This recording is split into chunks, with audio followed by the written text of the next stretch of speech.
Christmas. Merry Christmas. Merry Christmas. दुनिया का सबसे बड़ा फेस्टिवल। ये इतना बड़ा फेस्टिवल कि मुसलमानों की ईदें जितना पैसा 10 साल में बनाती हैं, उससे भी ज्यादा पैसा क्रिसमस के सिर्फ 1 साल में बनता है। लेकिन आखिर ये क्रिसमस मनाया क्यों जाता है? क्योंकि आज दुनिया के सबसे बड़े रिलीजन क्रिश्चियनिटी का ये मानना है कि इसी दिन, क्रिसमस के दिन, जीसस ईसा अलैहिस्सलाम पैदा हुए थे। लेकिन अब क्वेश्चन ये है कि अगर यही दिन 25 दिसंबर ईसा अलैहिस्सलाम की बर्थडे है, तो फिर मुसलमान इसे क्यों नहीं मनाते? क्योंकि यहाँ पर एक बहुत बड़ी कंफ्यूजन है। आज से 2000 साल पहले ईसा अलैहिस्सलाम फलस्तीन के एक छोटे से शहर में एक मिरेकल से पैदा हुए।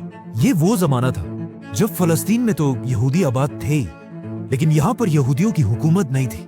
हुकूमत उस वक्त की एक बहुत बड़ी सुपर पावर रोमन एम्पायर की थी। Let the games begin! जब रोमन एम्पायर अपनी ताकत की पीक पर थी और यहाँ के बादशाह का नाम था सीजर ऑगस्टस, जो रोमन एम्पायर का सबसे ताकतवर बादशाह था। और इसके नाम को, ऑगस्टस को, आज हम सब बहुत अच्छी तरह जानते हैं, क्योंकि इसी ऑगस्टस के नाम पर साल के एक महीने का नाम भी रखा गया। जैसे ही ऑगस्टस अपनी ताकत की पीक पर पहुंचा, उसने वही गलती की जो हमेशा हर बादशाह इस पोजीशन पर पहुंचकर करता है। ऑगस्टस अपने आप को एक आम इंसान की बजाय एक खुदा, गॉड कहलवाने लगा और पूरे रोमन एम्पायर में लोगों से अपनी इबादत करवाने के लिए अपने नाम के टेम्पल्स बनवाए। अगर हिस्ट्री को देखा जाए, जब भी कोई शख्स इस लेवल की ताकत तक पहुंचता है, तो अल्लाह उसके गुरूर को तोड़ने के लिए बिल्कुल मूसा अलैहिस्सलाम की तरह एक माइटी प्रॉफिट भेजता है। तो इसी सीजर ऑगस्टस के दौर में ईसा अलैहिस्सलाम पैदा हुआ। ईसा अलैहिस्सलाम भी यहीं पर रोमन एम्पायर के अंडर फलस्तीन में यहूदियों के साथ बड़े हुए। लेकिन ईसा अलैहिस्सलाम बचपन से अपनी एज के बाकी सारे नॉर्मल बच्चों से बहुत ही डिफरेंट थे, क्योंकि बचपन में एक बार ईसा अलैहिस्सलाम अपनी माँ मरियम के साथ एक बाजार में घूमते घूमते कहीं गायब हो गए और काफी ढूंढने के बाद भी वो पूरे बाजार में कहीं नहीं मिले। तो आखिर उनकी माँ उन्हें ढूंढते ढूंढते यहूदियों के एक टेंपल की तरफ गए, जहां पर उन्होंने देखा कि यंग ईसा अलैहिस्सलाम उस वक्त के बड़े यहूदी उलमा के साथ डिबेट कर रहे थे। और उनके क्वेश्चंस को सुनकर यहूदी स्कॉलर्स के चेहरे बिल्कुल गुस्से से भरे हुए थे, क्योंकि उनके सामने ऐसे क्वेश्चंस करने की अब तक किसी में जुर्रत नहीं थी। इसी तरह ईसा अलैहिस्सलाम फलस्तीन में बड़े होते गए और आगे जाकर उन्हें अल्लाह की तरफ से एक बहुत ही यूनिक पावर मिली, जिसमें वो किसी भी बीमार शख्स को सिर्फ एक उंगली के टच से बिल्कुल ठीक कर देते थे। और अपनी इस पावर को यूज करके ईसा अलैहिस्सलाम गरीब लोगों की मदद करने लगे।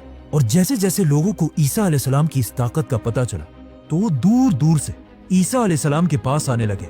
और इसी तरह आहिस्ता आहिस्ता ईसा अलैहिस्सलाम की पॉपुलैरिटी पूरे फलस्तीन में फैलने लगी। आखिर ईसा अलैहिस्सलाम इतने फेमस हो गए कि वो जिस भी शहर की तरफ जाते थे, वहां के सारे लोग उन्हें वेलकम करने के लिए उस शहर से बाहर निकल आते थे। और ईसा अलैहिस्सलाम अपनी पावर से उन सब की बीमारियां दूर कर देते थे। यहां तक तो सब बिल्कुल ठीक था, लेकिन आहिस्ता आहिस्ता ईसा अलैहिस्सलाम अपने फॉलोअर्स को बिठाकर उनके सामने स्पीचेस करने लगे। और इन स्पीचेस में वो बार बार लोगों को ये समझाने लगे कि आज हमारे इस रिलीजन को सिर्फ और सिर्फ इन यहूदी स्कॉलर्स ने तबाह किया, जो अपने टेम्पल्स में बैठकर सिर्फ गरीब लोगों से चंदा जमा करते हैं। और सिर्फ कुछ पैसों के लिए यही स्कॉलर्स तौरात की आयत को चेंज करके अपनी मर्जी के फैसले लिखते हैं। और हर स्पीच में बार बार ईसा अलैहिस्सलाम यहूदी स्कॉलर्स को मुनाफिक कहकर पुकारने लगे। ये सब सुनने के बाद यहूदी अवाम तो ईसा अलैहिस्सलाम की इन बातों से बहुत इंस्पायर होते थे, लेकिन ईसा अलैहिस्सलाम की इन बातों से यहूदी स्कॉलर्स के धंधे खराब होने लगे, जिसकी वजह से यहूदी उलमा के दिलों में ईसा अलैहिस्सलाम के लिए सख्त नफरत पैदा हुई। और वो ये प्लानिंग करने लगे कि किसी तरह ईसा अलैहिस्सलाम को मारकर उनसे अपनी जान छुड़ा दे। लेकिन सुपर पावर रोमन एम्पायर की हुकूमत में ऐसा करना इम्पॉसिबल था। लेकिन ये सब भी बहुत जल्द बदलने वाला था, क्योंकि आहिस्ता आहिस्ता ईसा अलैहिस्सलाम फलस्तीन में इतने फेमस हो चुके थे कि वो फलस्तीन में जहां भी जाते थे, हजारों उन्हें देखने के लिए जमा हो जाता था। आखिर एक दिन ईसा अलैहिस्सलाम फलस्तीन के कैपिटल जेरूसलम की तरफ गए। जब लोगों को इस बात का पता चला, तो हजारों लोग उनको वेलकम करने के लिए सिटी से बाहर निकल आए और उनकी सवारी के सामने खजूर के दरख्त की शाखें फेंकने लगे, जो उस जमाने में हाईएस्ट रिस्पेक्ट दिखाने का एक तरीका था। रोमन एम्पायर के जनरल्स ये सब देखकर हैरान हो गए कि आखिर ये कौन आ रहा है जिसे लोग बिल्कुल एक बादशाह की तरह रिस्पेक्ट दे रहे हैं। नाउ ईसा अलैहिस्सलाम की ताकत को देखकर रोमन एम्पायर के जनरल्स उनसे डरने लगे, और यहूदी उलमा तो उनसे पहले ही नफरत करते थे। तो अब ये दोनों मिलकर ईसा अलैहिस्सलाम को मारने की साजिश करने लगे, जिसके बाद ईसा अलैहिस्सलाम ने अपने सबसे क्लोज 11 या 12 फॉलोअर्स के साथ अपना आखिरी डिनर किया और फिर अल्लाह ने उन्हें आसमान की तरफ उठा लिया।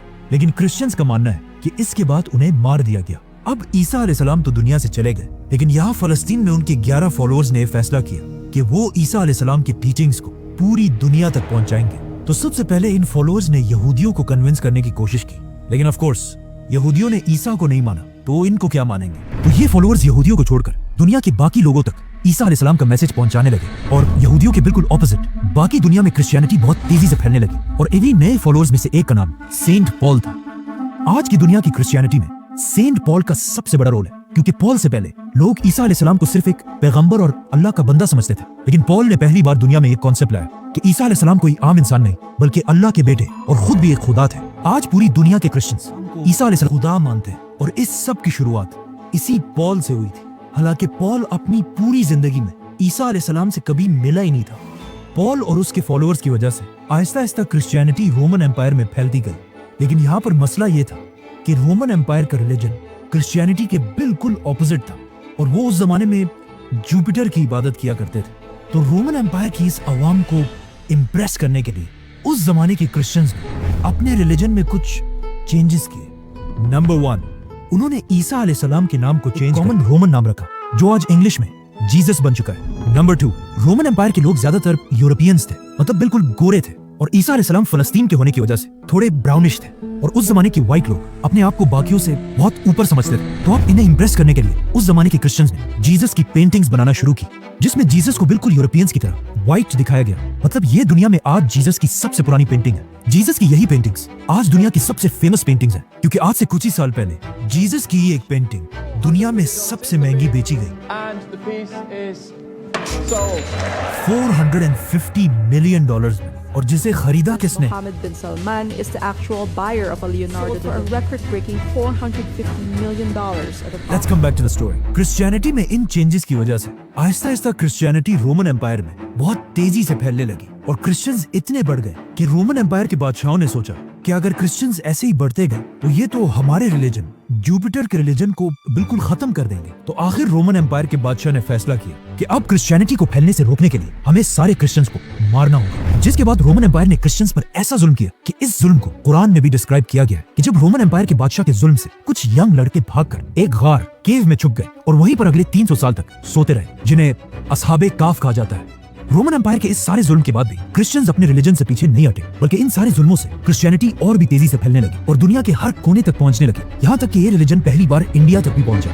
आखिर ईसा अलैहिस्सलाम के 300 साल बाद क्रिश्चियनिटी इतनी पावरफुल हो गई कि रोमन एम्पायर के एक बादशाह कॉन्स्टेंटीन द ग्रेट ने अपने रिलीजन को छोड़कर क्रिश्चियनिटी में कन्वर्ट हो गए। तो अब जब बादशाह ही क्रिश्चियन बन गया तो रोमन एम्पायर के सारे हालात बिल्कुल बदल गए, और अब तक जो जुल्म क्रिश्चियंस पर किया जाता था उससे भी ज्यादा जुल्म जुपिटर के रिलीजन के फॉलोअर्स पर किया जाने लगा, क्योंकि उस जमाने का रूल था कि जो रिलीजन बादशाह का होगा वही पब्लिक का भी होगा। तो अब रोमन एम्पायर अपने पुराने रिलीजन को जबरदस्ती दुनिया से खत्म करने लगे, लेकिन ये भी कोई आसान काम नहीं था, क्योंकि जुपिटर को मानने वाले भी इतनी आसानी से अपना रिलीजन छोड़ने वाले नहीं थे। तो अब यहाँ पर अगेन रोमन एम्पायर ने क्रिश्चियनिटी को दोबारा बदलने की कोशिश की और अपने पुराने और नए रिलीजन को एक दूसरे के साथ मिक्स करने लगे, और यहीं से पहली बार क्रिसमस का कॉन्सेप्ट आया। जैसे कि रोमन एम्पायर के रिलीजन में हर साल दिसंबर में अपना सबसे बड़ा फेस्टिवल सैटर्नेलिया मनाते थे, जिसमें वो अपने खुदा सैटर्न की इबादत करते थे। और उनके इस फेस्टिवल में एक चीज सबसे इंपॉर्टेंट थी, पाइन ट्रीज, क्योंकि दिसंबर में यूरोप की सर्दी की वजह से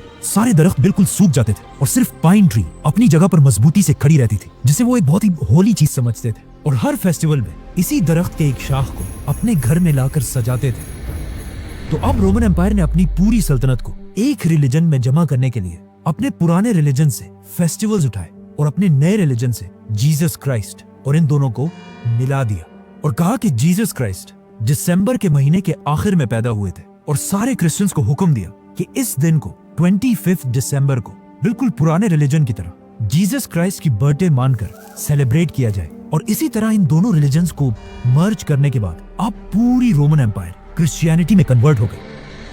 लेकिन आज दुनिया का कोई मुसलमान भी इस दिन को सही नहीं मानता, और कुरान में भी ईसा अलैहिस्सलाम की पैदाइश की स्टोरी बिल्कुल ऑपोजिट है, क्योंकि कुरान में है कि जब ईसा अलैहिस्सलाम पैदा हो रहे थे तो उनकी माँ मरियम के पास सिर्फ एक खजूर का दरख्त था, जिस पर उन्हें हुक्म दिया गया कि घबराओ मत और इस खजूर के दरख्त को हिलाओ ताकि इससे तुम्हारे लिए ताजा खजूर गिर सके और तुम्हें ताकत मिले। खजूर का दरख्त। अब मसला ये है कि दरख्त पर खजूर तभी बनते हैं जब सख्त गर्मी का मौसम हो, which means according to Quran ईसा अलैहिस्सलाम की पैदाइश जरूर गर्मी के महीनों में हुई होगी, और दिसंबर का तो कोई सवाल ही पैदा नहीं होता, اور یہ صرف قرآن میں ہی نہیں بلکہ کرسچنز بھی یہ مانتے ہیں کہ انہیں عیسیٰ علیہ السلام کی پیدائش کے صحیح دن کا پتہ We نہیں don't ہے. really know for sure when Jesus was born. جو بھی ہو, اب پوری رومن امپائر کرسچینٹی میں کنورٹ ہو چکی تھی, اور جیسے ہی رومن امپائر کے لوگ کرسچنز بنے, یہ وہی ٹائم تھا جب اللہ نے اصحاب کاف کو اپنی لمبی نیند سے اٹھایا اور انہوں نے اٹھ کر ایک دوسرے سے پوچھا کہ ہم زیادہ سے زیادہ کتنے وقت تک سوئے ہوں گے. تو ان میں سے ایک نے کہا کہ 1 یا آدھا دن. لیکن جب وہ باہر نکلے انہیں پتا چلا کہ یہاں تو سب کچھ بالکل بدل چکا ہے. اس کے بعد کرسچینٹی دنیا کا, اور آنے والے وقتوں میں Roman empire, British empire, Spanish empire کی وجہ سے آج تک کرسچینٹی دنیا کا سب سے بڑا ریلیجن ہے. اور کرسمس دنیا کا سب سے بڑا فیسٹیول جس میں ہر سال پوری دنیا سے لوگ $1 ٹریلین سے بھی زیادہ پیسہ خرچ کرتے ہیں, جو ہر سال کی عید سے 10 گنا زیادہ پیسہ ہے. لیکن یہ ہمیشہ سے ایسا نہیں تھا. کرسمس پہلے کے زمانے میں صرف ایک چھوٹا سا فیسٹیول تھا جس میں لوگ چرچ میں جمع ہو کر اللہ اور عیسیٰ علیہ السلام کو یاد کیا کرتے تھے. لیکن آہستہ آہستہ لوگ اس سب سے بور ہونے لگے. تو اب لوگوں کو دوبارہ کرسمس کی طرف اٹریکٹ کرنے کے لیے کچھ لوگوں نے کرسمس کے اس فیسٹیول میں نئی چیزیں ایڈ کی, جیسے کہ میوزک, گانا, شراب. اور کرسمس کے اس فیسٹیول میں جو سب سے بڑا ایڈیشن کیا گیا وہ تھا سینٹا کلاus,